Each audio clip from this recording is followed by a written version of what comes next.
Hello class, welcome back to the channel. I hope you guys are all doing well.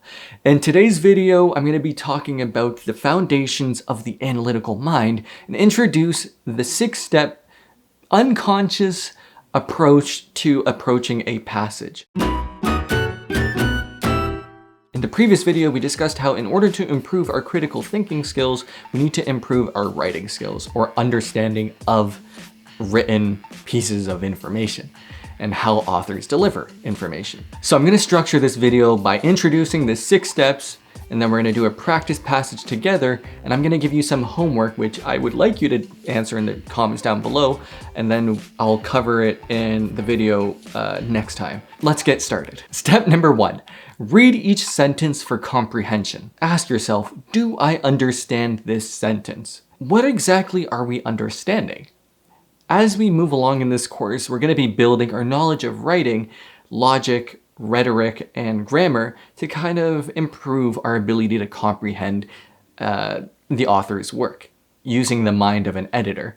Because sometimes you're going to encounter passages where there's complex writing styles and the grammar is all over the place, and you really need to quickly be able to decode what the author is actually saying. And so as we move along, we're going to be using grammar, rhetoric, and logic to kind of improve and increase our speed of comprehension. So I want you to pause and reflect on a time where you're trying to deliver information to someone.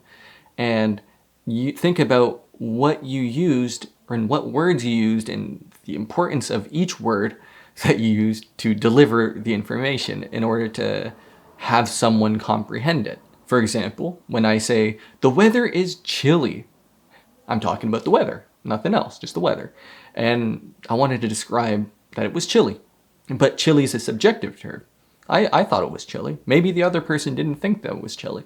But to me, I thought it was chilly. Having an understanding of the reasons you use words will help you better understand why authors might use the words and structure in a way that they do. Step number 2 is thinking about the main message. Is this a topic sentence or not? This requires you to have some level of understanding of rhetoric and writing styles. For example, the basic essay structure has the introductory sentence of a paragraph introducing the topic that you want to talk about. The next sentence should be something that supports that topic sentence. You're pretty much restating it or giving support to what you mentioned in the first sentence, which is a topic sentence. In the concluding sentence, you might summarize all the information that you mentioned in that paragraph and then lead in some new information you want to discuss in the following paragraphs and the rest of the passages. So the goal is to identify what's a topic sentence or supporting sentence. So if you identify that the sentence is indeed a topic sentence, which we'll discuss in a future video, then you want to analyze it. Authors might write in complex sentence structures where the subject isn't very obvious and the verb isn't very obvious, and so you might also be confused on how to approach that sentence. And we also need to take into consideration any modifiers that the author uses in that sentence. Now we're going to be talking about this in the grammar videos, but that's step 3. Step 4 is to summarize the paragraph in one sentence. All of those topic sentences can be summarized into one idea that the author is trying to say. Step 5, relate the information that you got in this new paragraph to the information that was said previously, and maybe anticipate what the author is going to say next. And finally, when you keep doing all of these steps 1 to 5, you'll understand the entire passage and then summarize the main idea or what the author is trying to say. So now that we covered all 6 steps, I want to summarize it by saying that these analytical thought processes are kind of unconscious. And I want you to be more aware of these thought processes when you're intaking new information, whether it's a paragraph or passage or a video or anything that involves speech, because they all involve elements of grammar, logic, and rhetoric if we're delivering speech through any medium. So at the end of the day, when you're reading passages on the MCAT, you kind of want to have the mind of an editor as opposed to what we do in basic undergrad courses where you just read for information and check whether it's true or not. You want to be evaluating how that information is delivered which is basically the mind of an editor. Because when you read for editing, you get to trail along the author's thought. And you might pick up on these mistakes where, oh, that doesn't make sense, or that doesn't relate to the previous thing. Oh, and I like how they did that. See, all of these thought processes will be a lot clearer if you read with the mind of an editor. So we're going to do a practice passage together so I can show you what I mean by going through these 6 steps, but I want you to do it with me. All right, so let's get into it. So here's a passage that I took from the AAMC practice exam. This is an old exam back in the day where they used to give out old verbal reasoning passages and all of those things, but the skills still apply. And so they adapted this passage from the article, which I'll link in the description below. And what I mean by adapting it is the people, part of the MCAT test writers, they rewrite the original article in a different way to probably summarize or condense the information that they give you. So we're going to go through this passage using the 6 steps together and follow along with me if we could. So let's go through the first sentence. Human rights as an idea, as an issue in religious, political, and moral philosophy has an ancient and illustrious pedigree. Well, do I understand it? Yes. It's a very simple sentence structure, nothing too complicated about it, but is this a topic sentence? And yes, it is, because as we'll discuss in future videos, this is the introduction of a paragraph, and it's also the introduction to the entire passage. So we need to analyze it very critically, as there will be a lot of information that we can get from the author and the passage that we're about to read. So if we can analyze it in 3 words, or just the subject, verb, and the complement, it will boil down to these 3 things. Human rights has a pedigree. So that's essentially what the author is saying. But there are some modifiers. And so the author talks about human rights as an idea, as an issue in religious, political, and moral philosophy. And it also has a pedigree, but not any kind of pedigree. It also has an ancient and illustrious pedigree. So that means the author is going to be talking about how human rights as an idea and all of these things, and how it's been discussed for a very long time. So I expect that the next sentence or the rest of the paragraph is going to be talking about support for this topic sentence, unless they introduce another topic sentence. So they're going to be talking about how human rights has been around, or the discussion of human rights has been around for a very long time. So the next sentence is, the English Bill of Rights, and more emphatically, the U.S. Declaration of Independence and the French Declaration of Rights of Man and Citizen were all based on the idea of inalienable, universal, and absolute rights. Okay, so do I understand it? Yes. Again, very simple sentence structure. You can spot the subjects very clearly. No need to rewrite it in any different way. Is this a topic sentence? No, it's not. There really isn't any rhetorical devices the author uses to change the topic or shift in the argument. So it's pretty much supporting what the author previously said, which was that human rights as an idea has an ancient and illustrious pedigree. So these are examples of how it's been around for a while. Now let's move on, because it's not a topic sentence and we don't have to analyze it very critically. We can move on to the next sentence. Nor is it true that the idea of human rights is an invention alien to most non-Western cultures, and that it has been foisted on a more or less unwilling world.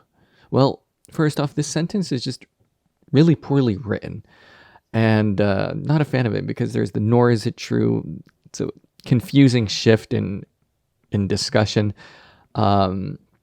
So I want to rewrite it first to make it sound a little bit more digestible. So here's the sentence that I rewrote. The idea of human rights is not alien to most non-Western cultures, and it has not been foisted on an unwilling world.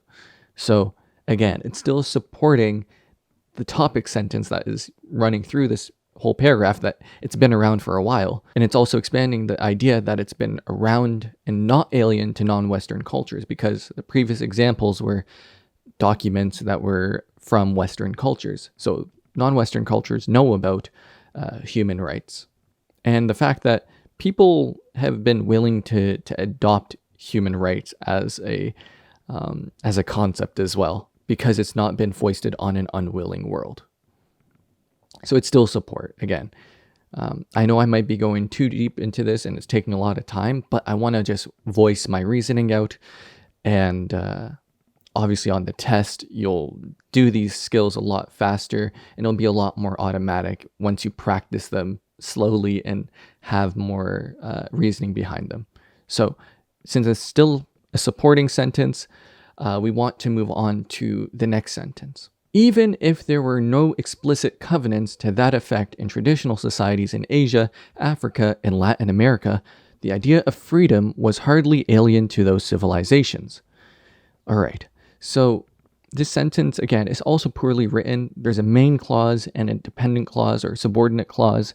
And so we need to identify the main clause, which is the idea was hardly alien. And again, is this a topic sentence? Yes, because it's the concluding sentence of a paragraph, which is to summarize what was said previously and probably introduce some new information to the next paragraph. So the main clause is that the idea was hardly alien. Again, we're just boiling it down to the subject, verb, and complement.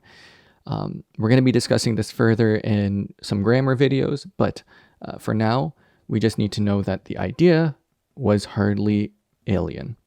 But let's add the modifiers of that main clause. The idea of what? Of freedom. So the idea of freedom was hardly alien to who?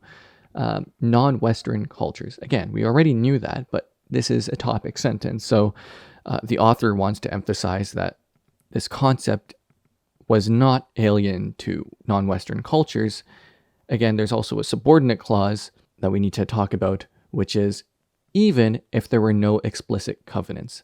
So human rights as a concept has been around for ages, even if there were no written documents or whatever, like the Declaration of Independence and all of those things that the Western societies have.